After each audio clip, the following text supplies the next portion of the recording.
Mesdames, Messieurs, bonsoir et merci de nous retrouver pour ce rendez-vous politique. Vous êtes bien à Surface de Vérité. Et dans le fauteuil, je reçois pour vous un entrepreneur social, une figure de la scène politique malienne, 2 fois candidat à la présidentielle au Mali en 2013 et en 2018, ancien maire de Ouelessebougou, à 80 km de la capitale malienne, ancien ambassadeur également du Mali en Inde. J'ai avec moi le président d'honneur du Parti pour l'action civique et patriotique, PACP, Nyankoro Ia Samake. Bonsoir et merci de nous rejoindre sur ce plateau. C'est un plaisir d'être avec vous. Vous êtes à Ouagadougou dans quel cadre exactement? Vous tapez à la porte des libéraux, c'est bien ça? Oui, Ouagadougou et Bamako, nous sommes le même peuple. Je suis venu voir mes frères, particulièrement mes frères libéraux, c'est vrai, mais aucune porte ne nous est fermée ici à Ouagadougou. C'est vrai que nous défendons aujourd'hui, nous voulons faire la promotion de certaines valeurs qui permettront à l'Afrique de prendre son envol. Et ces valeurs libérales qui portent sur la libéralisation des énergies, la libéralisation des intelligences et des ressources pour une Afrique émergente. Donc je suis venu à le Burkina aujourd'hui. L'image du Burkina est très rehaussée par le président du réseau africain des libéraux, qui se trouve être l'honorable Gilbert Ouedraogo. Et donc je suis venu le voir, prendre conseil auprès de lui et voir dans quelle mesure notre parti peut intégrer ce grand réseau. Et donc c'est ce qui m'amène. Donc j'ai pu échanger pleinement avec l'honorable Gilbert, mais aussi j'ai rencontré d'autres leaders de partis libéraux ici à Ouagadougou. Mais je viens de Bobo aussi. J'ai fait un petit séjour à Bobo où j'ai rencontré la communauté malienne. Donc je suis allé rendre visite aussi à notre représentation diplomatique, notamment à l'ambassade du Mali à Ouaga. Autrement aussi, on prépare le terrain pour la gestion. Bon, pour le moment, c'est le réseautage. C'est faire en sorte que nous puissions promouvoir cette nouvelle façon de faire la politique, non seulement au Mali, mais aussi dans la sous-région. Nous avons de nouvelles visions, de nouvelles perspectives qui est à la demande aujourd'hui en Afrique et au Mali particulièrement, pour transformer la vie de nos citoyens, pour mettre la politique au service du peuple. La politique au service du peuple. Vous parlez déjà d'idéologie, le libéralisme. L'idéologie en politique, ça a encore son sens là? Oui, ça a son sens. Dans l'exercice du pouvoir, ça a absolument son sens. C'est vrai que ce n'est pas un outil de campagne en Afrique parce que les gens ne sont pas accrochés aux idéologies politiques. Nous sommes à une étape développementale où chacun se bat pour le quotidien, les 3 repas par jour, la sécurité, une bonne santé. Donc il y a seulement, c'est vrai qu'il y a ce décalage-là. C'est pourquoi nous voulons promouvoir cette idée qu'il y a une façon de gouverner qui peut réellement résoudre les problèmes qu'une autre. Alors, mais cela n'est pas trop important c'est des détails pour l'électorat malien et potentiellement africain. Mais c'est important parce que dans la gestion du pouvoir, il faut quand même avoir des principes et des valeurs pour s'orienter. Je dis ça parce qu'aujourd'hui, il y a trop de questionnements sur la gouvernance en Afrique, la démocratie de façon générale. Chez vous, par exemple, il y a des exemples. ATT, Amadou Touré, paix à son âme, élu, puis après a chassé en coup de mandat. Ibrahim Boubacar Keïta, plus récemment, élu à hauteur d'homme, puis après chassé du pouvoir. Alors, la démocratie, finalement, est-elle le problème ou c'est la pratique ou ce sont les hommes? Définitivement les hommes. Vous savez, une arme peut servir de bien et de mal. Tout dépend de celui qui la possède. Les gens n'ont pas compris le sens du pouvoir.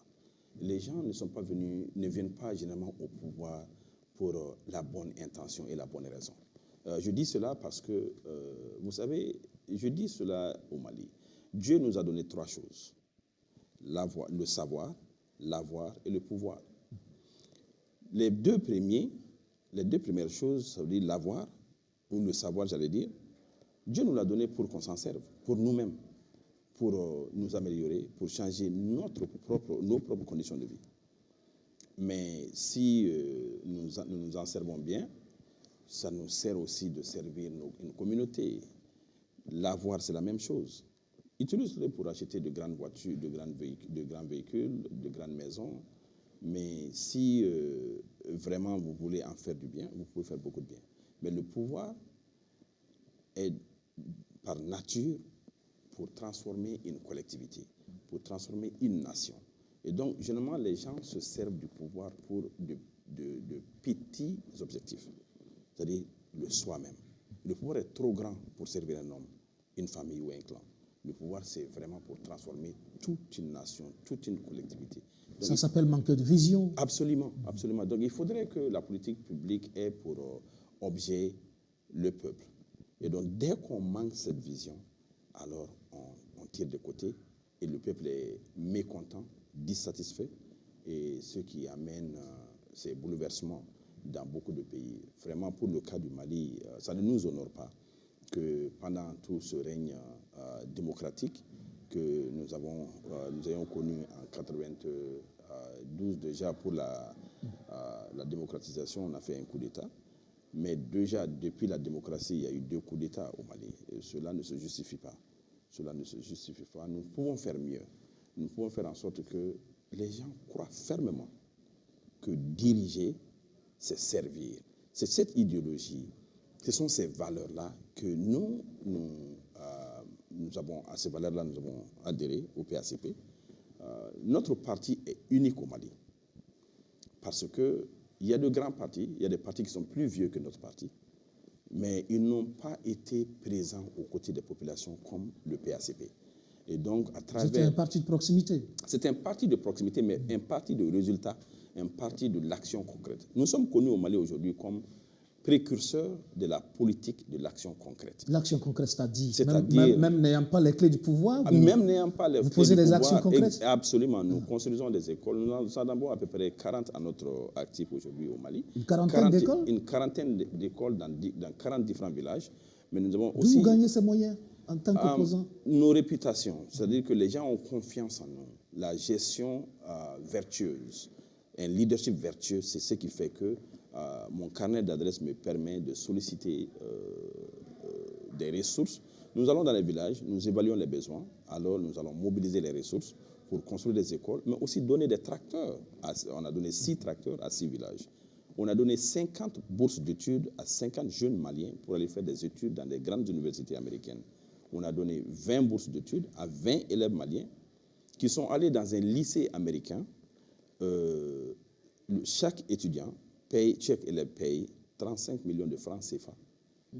Comme quoi on n'a pas besoin d'avoir les clés du palais de Koulouba pour... Non, absolument pas. Pour développer Vous savez, le Mali. Quand nous avons des capacités de mobilisation, et rarement on voit ça chez les autres partis politiques au Mali, ils se focalisent seulement sur les ressources du peuple et puis, les gens ne sont pas contents. Mais il faut pouvoir mobiliser le monde entier autour de son objectif. Moi et le PACP, notre objectif, c'est le Mali. Notre objectif, c'est le peuple malien. Notre objectif, c'est vraiment rehausser l'image de notre pays. Notre objectif, c'est de faire en sorte que le Mali est un pays stable et que le Mali est un pays prospère. Et voilà pourquoi nous avons élaboré un plan audacieux pour la stabilité et la prospérité du Mali. Comment on explique l'échec de IBK? Il avait pourtant suscité des espoirs, non? Bien sûr, comme beaucoup avant lui, c'est vrai que, je l'ai dit, quand on utilise le pouvoir seulement pour servir une minorité, quand on perd de vision, quand on a un plan de campagne, mais pas un plan de gestion du pays, ça s'arrête toujours à un certain moment.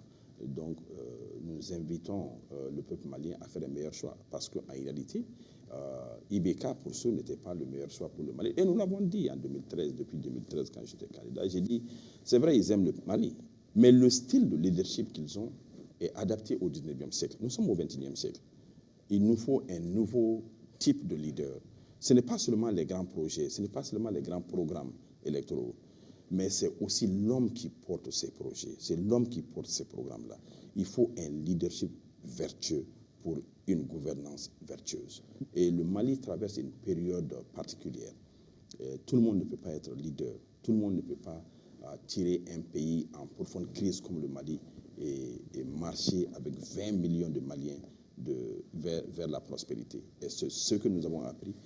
Je viens personnellement d'une pauvreté criarde, mais aujourd'hui, je suis là, en train d'offrir humblement mon service à mon peuple pour que je puisse contribuer à l'essor du Mali, à l'émergence de notre pays, pour que le Mali puisse redémarrer la plaque tournante de l'économie de l'Afrique de l'Ouest. Du leadership à voix des hommes d'État, vous avez été 2 fois candidat à la présidentielle. Qu'est-ce qui fait que votre discours n'a pas réussi à convaincre les Maliens? Le temps. Le temps est un facteur très important parce que je n'avais pas passé beaucoup de temps auprès des Maliens. Et donc cette fois-ci, depuis 2018, je n'ai pas quitté le pays. Je voyage de temps en temps pour la mobilisation des ressources et pour venir dans la sous-région et faire des contacts avec les autres leaders. Mais la réalité est que je suis maintenant constamment auprès du peuple. Je n'avais pas pu auparavant parce que j'étais ambassadeur du Mali en Inde, donc j'étais un peu éloigné. Je suis venu 7 mois avant les élections, c'est très peu. En 2013, j'étais basé aux États-Unis. Et donc, quand je suis venu, il y avait moins de temps pour moi de faire connaître mon message. Mais aujourd'hui, les Maliens commencent à comprendre les capacités que j'ai. Non seulement, même avant d'être au pouvoir, je parviens à mobiliser des ressources pour satisfaire les besoins fondamentaux de beaucoup de communautés au Mali. Et donc, aujourd'hui, je constate et j'observe que les Maliens commencent à encourager les leaders non seulement vertueux, mais aussi qui sont audacieux et qui parviennent à créer, à faire la différence. Des leaders audacieux, vertueux, c'est surtout c'est ça que l'Afrique a besoin. Absolument. De ces leaders-là. C'est aujourd'hui une quête pour nos populations, des hommes d'État capables justement de conduire nos pays vers le développement. C'est ce qui nous manque. Et donc, chez vous, il y a cette transition qui arrive et qui doit permettre justement de redresser là-bas. Est-ce que là, c'est le bon scénario? Est-ce qu'on est sur la bonne voie? Bon, vous savez, quand des gens qui n'avaient jamais rêvé de conduire un pays, ou même une ville, se retrouvent soudain aux rênes d'un pays à conduire la destinée de tout un peuple, alors il faut s'attendre à des spéculations, il faut s'attendre à un début turbulent. C'est vrai que ça a été un très mauvais début, mais je crois qu'ils ont compris qu'on ne peut pas bâtir ce pays-là sans une grande partie de la population. On avait voulu écarter la classe politique, mais je crois qu'il y a des efforts qui sont consentis maintenant pour une gouvernance plus inclusive. Et donc, la transition pourrait se redresser. C'est vrai que les organes ont été mis en place dans des conditions un peu suspicieuses, et ce qui a fait que la transition n'a pas eu tout le soutien nécessaire, le soutien populaire des Maliens. Donc, d'où les gens parlent d'illégitimité de la transition. Mais ensemble, le Mali se trouve dans une situation où tous les fils, toutes les filles du Mali doivent se donner la main. Mais cela se fait à travers une gouvernance exemplaire, une gouvernance inclusive. C'est l'essence de la transition. Mais moi, personnellement, et le PACP, nos attentes aujourd'hui sont très limitées. Nous voulons que la transition puisse organiser les élections de façon crédible et transparente, et faire le transfert du pouvoir. Il y a beaucoup d'attentes du peuple malien qu'on ne peut pas résoudre pendant une transition de 18 mois. Oui, alors, justement, la question, elle est là. Est-ce qu'il y a eu le cas du Burkina où finalement on s'est rendu compte que la transition elle a été tellement brève alors qu'elle aurait pu permettre d'assainir l'environnement politique et de la gouvernance? Est-ce qu'effectivement on n'aurait pas pu permettre à cette transition malienne de prendre du temps pour assainir définitivement, pour ne pas qu'on retombe dans les mêmes travers? Non, quand les gens ne répondent pas au peuple, quand on met des gens qui viennent par effraction au pouvoir, il ne faut pas leur permettre de rester au pouvoir pendant longtemps. Quand ils ne représentent pas des voix, ils n'ont pas été choisis par le peuple, Alors, il ne faut pas aussi que le peuple reste en dehors de l'ordre constitutionnel pendant trop longtemps. On s'y habitue. Alors, il faut réellement ne pas faire l'apologie de la dictature ou d'un pouvoir, d'un régime spécial. Donc, il faut réellement qu'on se concentre que le Mali, on ne peut pas développer un pays dans un régime spécial. Il n'y a pas ce soutien-là aujourd'hui. S'ils avaient commencé de façon légitime, à avoir d'abord la confiance du peuple, avoir la confiance des hommes, des acteurs politiques, il y aurait pu y avoir une combinaison d'efforts pour aller vers une refondation. Mais aujourd'hui, il n'y a aucune crédibilité entre la classe politique et les acteurs de la transition. Il y a vraiment un gap, un déficit de confiance qui fait que on ne peut pas s'attendre à ce que cette transition puisse amener le Mali à la réforme. Soyons objectifs.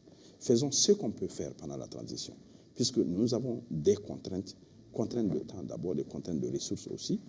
Il faut prendre tout cela en compte et se donner un objectif mesurable et atteignable. Il ne faut pas s'attendre à des réformes profondes non, la transition. Non, pas en 18 mois, on ne peut pas le faire. On ne peut pas le faire en 18 mois. Aujourd'hui, il reste que 8 mois. L'intérêt peut-être d'aller jusqu'à 2 ans, 2 ans et demi, ça aurait pu permettre justement de... Bon, si... Parce que dans la précipitation, on pourrait retomber dans les mêmes travers. Déjà, on a fait l'expérience de 9 mois. Qu'est-ce que ces 9 mois nous ont donné aujourd'hui, concrètement? Ça veut dire que même si on donnait 6 ans, ça ne va pas progresser. Parce que les hommes qui sont là... C'est le temps qui a manqué à l'époque. Non, ce n'est pas le temps. C'est vraiment la volonté politique et puis la vision. Aujourd'hui, il faudrait qu'on ait un leadership de la transition, s'il y avait un leadership de la transition qui avait une vision claire. Et c'est ce qui a manqué déjà au départ? Absolument, absolument. Ils ont manqué de vision, ils ont manqué de volonté politique de fédérer les efforts et les initiatives au Mali. Donc ils pensaient que seuls les non-politiques pouvaient gérer le Mali pendant la transition. Donc ils ont exclu sciemment la classe politique. Et cela ne s'est pas bien passé. Et aujourd'hui, on est en train de faire des marches arrière, une perte de temps colossale. Il faudrait revoir certainement la fiche technique de cette transition. Et je crois qu'ils sont en train de revoir la fiche. Mais il est trop tard. On a consommé tellement de temps qu'aujourd'hui, nous ne pensons pas, nous ne croyons pas trop que les acteurs qui sont là aujourd'hui puissent amener le Mali vers la refondation. Donc pour vous, il faut recentrer les objectifs et aller très vite vers les élections, c'est absolument, ça? Absolument, il faut respecter le délai. Il faut respecter le délai de 18 mois et que un régime constitutionnel soit mis en place, légitime et légal, qui puisse rapidement réinstaurer la confiance entre les Maliens, instaurer la confiance entre les Maliens et le leadership, pour qu'ensemble, nous puissions tous nous mettre derrière le leadership pour faire avancer le Mali. D'accord. Alors, avec le départ d'Ibeka, on pourrait dire que le compteur est remis à zéro, le jeu est très ouvert aujourd'hui. Par rapport à la configuration de la scène politique actuelle au Mali, que dire? Est-ce qu'il y a des forces déjà qui se distinguent ou vous pensez que tout le monde a sa chance?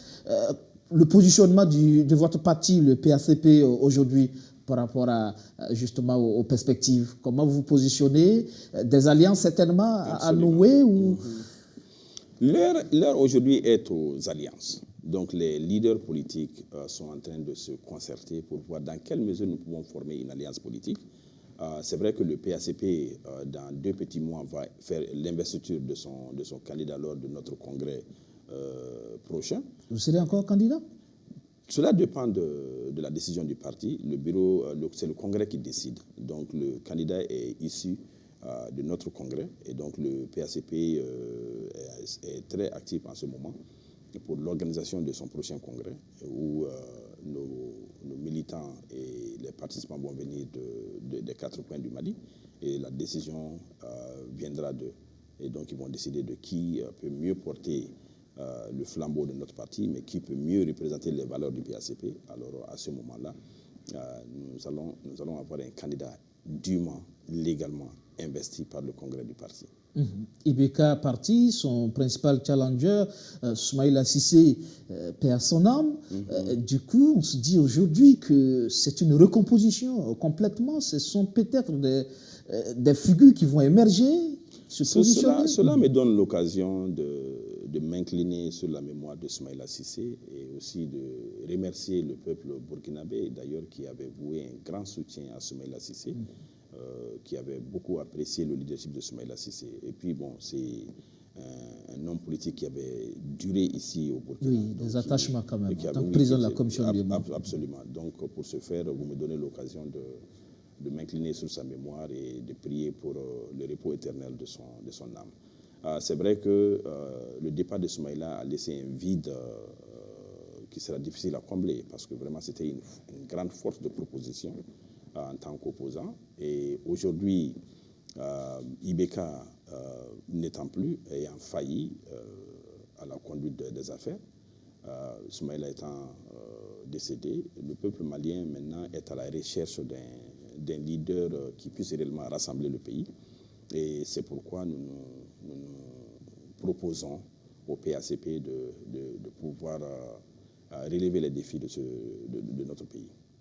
Est-ce que vous comprenez aujourd'hui justement les attentes du peuple malien? Vous pensez que le PACP est capable de porter ces attentes? Absolument. Vous savez, quand vous avez été auprès des peuples, quand vous êtes auprès des populations et quand vous sillonnez le pays pendant des élections présidentielles et ensuite vous vous mettez au service des communautés à travers le Mali en leur offrant, d'abord en les écoutant, mais aussi à comprendre leurs aspirations. Et vous vous rendez compte de la gravité de la situation. Et donc, à travers notre fondation, la fondation que j'ai créée, nous avons pu faire des forages. Aujourd'hui, on a acheté une grande machine de forage où nous sommes en train de donner de l'accès à l'eau potable dans beaucoup de communautés. Nous avons construit des écoles, une quarantaine à travers le Mali, mais aussi des logements d'enseignants. Pour combattre l'insécurité alimentaire, nous avons aussi donné des tracteurs. Tout cela, c'est des petits projets qui sortent de notre plan audacieux pour la prospérité, pour la stabilité et la prospérité du Mali. Et donc, n'étant pas au pouvoir, donc, nous sommes en train de faire des projets illustratifs de ce que nous pouvons faire pour le Mali. Et donc, le PACP est prêt. Le PACP a écouté les Maliens. Le PACP connaît profondément les aspirations du peuple malien et surtout les défis à relever. Et nous allons proposer un projet précis, mesurable, pour sortir le Mali de cette ornière. Il faut vraiment un leadership vertueux. Il faut vraiment qu'on se rende compte que diriger, c'est servir. Tout autre sentiment est voué à l'échec. Service et non se servir. Et non se servir. Et être dans le réalisme déjà. Ça s'appelle faire la politique autrement, c'est ce que vous faites déjà. Bien sûr. En étant déjà concret, engagé dans bien le développement sur le terrain. Bien sûr. C'est assez original quand même, il faut le signaler.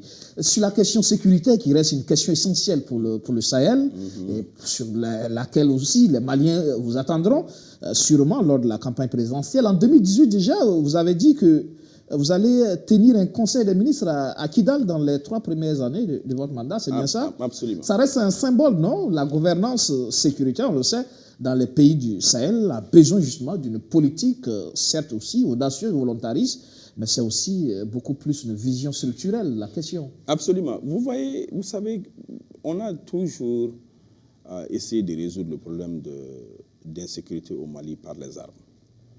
Ça ne résout pas. Il faut plus que les armes. Il faut une vraie politique de développement. Il faut une vraie politique d'intégration et d'unification nationale.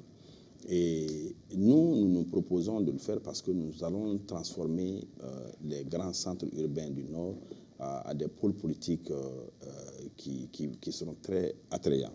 Et donc, ils feront en sorte que, d'abord, il faut que les ressources gigantesques dont regorge notre pays puissent être mises à disposition pour le développement de notre pays. Alors, pour cela, il faut commencer d'abord à éradiquer la corruption. Parce qu'il y a tellement de gaspillage de nos ressources que c'est difficile aujourd'hui de développer le Mali si on ne prend pas soin des ressources que nous avons. Pour cela, il faut que le prix du crime soit plus élevé que le bénéfice du crime. Que quand on commet un crime et que vous êtes pris, le prix que vous allez payer, l'impunité, il faut en finir avec. Que les Maliens sachent que chaque crime sera puni. Donc, dès lors qu'on comprendra cela, dès lors que nous allons intégrer cela dans nos calculs, alors le Malien sera respectueux des lois. Parce que dans la vie, nous sommes toujours à l'affût du bénéfice. Quand violer un feu rouge est plus bénéfique que de s'arrêter au feu, alors les gens continueront à violer les feux rouges. Et donc, c'est pourquoi nous avons dit qu'il faut élever le coût du crime au Mali pour que les gens aient peur de commettre des crimes. Maintenant, au-delà du combat contre la corruption, mais il faut aussi créer un climat où les Maliens soutiennent. Tant que le leader n'a pas le soutien populaire de son peuple, il est vulnérable, il est faible. La force d'un leader réside dans son peuple. Alors, pour avoir le soutien de son peuple, il faut être crédible. Il faut être crédible. Il faut un leadership vertueux. Il faut que le peuple croie réellement que l'intention et les actions du leader sont pour le bien-être commun, pas seulement pour le bien-être du leader lui-même. Nous avons proposé cela, nous avons conseillé cela au leadership des dernières années et les gens n'ont pas compris. Ce n'est pas pour se servir. Le peuple ne nous confie pas un mandat pour qu'on se serve. Il nous confie ce mandat-là pour un contrat social, pour le développement dans tous les domaines de l'indice de développement humain. Donc c'est pourquoi le PACP, on n'attend pas pour être au pouvoir. Nous avons déjà commencé. Nous montrons au peuple malien que nous avons ces capacités-là. Nous ne sommes pas condamnés à la pauvreté. Nous ne sommes pas condamnés à l'insécurité que nous connaissons aujourd'hui. C'est vrai que je l'ai dit et je le maintiens. Et j'invite, d'ailleurs, il faut que ce soit un défi pour tous les candidats, qu'il y ait un chronogramme de faire en sorte que quand est-ce que nous allons remettre Kidal dans le giron du Mali. Parce que cela est un problème de survie pour tout le Sahel. Tant que Kidal n'est pas dans le giron, toutes les stratégies militaires, toutes les stratégies sécuritaires sont vouées à l'échec. Parce qu'il ne faut pas qu'on donne une arrière-cour à des brigands, qu'on donne une arrière-cour à des soi-disant djihadistes. Il faut réellement que Kidal rentre aujourd'hui dans le giron du gouvernement de l'État malien. Et tous les efforts doivent être consentis dans ce sens-là. Il y a beaucoup de leaders qui l'ont dit avant moi, mais très peu de choses se font aujourd'hui pour que cela soit. Parce que c'est ça aussi le problème. Il y a le discours qui est martelé, mais les actes qui ne suivent pas toujours. C'est l'éternel problème. C'est ce qui crée le problème de confiance avec les politiques aujourd'hui, entre les politiques et les populations. C'est vrai, il faut regarder ce qu'on dit, nous sommes tous traçables, nous avons tous une histoire. Vous regardez derrière, qu'est-ce qu'il a fait avant de venir au pouvoir? Si ce n'est rien, très important. Si la personne n'a rien fait pour son peuple, pour sa petite communauté, pour sa mosquée, pour son église, il n'a aucune histoire de développement, de sacrifice. Alors, vous lui confiez toutes les ressources du pays, pour sûr, il ne va rien réaliser, parce qu'il n'en a pas l'habitude. Et c'est pourquoi nous avons dit, ne nous asseyons pas et attendons que le pouvoir nous tombe entre les mains pour se lever, pour dire qu'on va résoudre les problèmes. Tout à fait. Et vous regardez ceux qui ont échoué au Mali. Qu'est-ce qu'ils ont fait? Qu'est-ce qu'ils avaient fait avant d'accéder au pouvoir public? Parce que je l'ai dit, c'est un pouvoir de Dieu. C'est un pouvoir très puissant. C'est une vraie autorité pour la transformation de sa communauté, pour la transformation de toute une nation. Avoir la destinée de tout un pays entre ses mains, c'est une responsabilité magnifique. Mais il faut savoir l'assumer, il faut savoir développer son pays, il faut avoir cette habitude et même aussi les connaissances. Pour le faire, moi, j'ai fait des études de master en politique publique dans une grande université. Après mes études, j'aurais pu rester aux États-Unis. Mais j'ai décidé de venir au Mali parce que je me suis dit que les États-Unis n'ont pas besoin de moi. Mais le Mali a besoin de moi. Tout à fait. Donc je suis venu m'installer à Wole-Sebougou, pas à Bamako. Comme maire de Wole-Sebougou, j'ai apporté une politique publique de transformation dans ma communauté, où j'ai apporté l'eau potable, j'ai apporté l'électricité, où j'ai transformé le système de santé dans ma commune. Donc, partout où...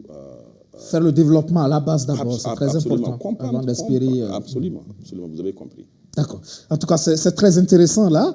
Et malheureusement, il y a aussi qu'en Afrique, les élections se gagnent pas par la qualité des programmes, pas par la qualité ou le profil des candidats, mais plutôt par le pouvoir de l'argent. Oui, le pouvoir d'achat de conscience. Nous avons fait cette expérience-là. Je crois que le Mali est mieux préparé maintenant pour regarder un peu plus profondément dans le programme des candidats, pour regarder plus profondément dans ce qu'on appelle le dambé des candidats, c'est-à-dire les valeurs et les principes d'un candidat. Nous avons fait l'expérience, nous nous sommes investis, nous avons pris l'argent pour des candidats. Aujourd'hui, le résultat est que le pays s'enfonce profondément et de jour en jour et de mandat en mandat. Le Mali ne connaît pas d'essor. Nous sommes en train de régresser. Et donc, nous avons compris et j'espère que le peuple malien va aujourd'hui voter avec sa conscience au lieu de vendre sa conscience à un candidat. Et donc, j'ai bon espoir parce que l'expérience vient aussi des erreurs du passé. Nous avons commis beaucoup d'erreurs dans le choix. Le processus de sélection de candidats doit changer, vous savez. Quand ça ne réussit pas à nous fournir un bon leader, ça veut dire qu'il y a problème.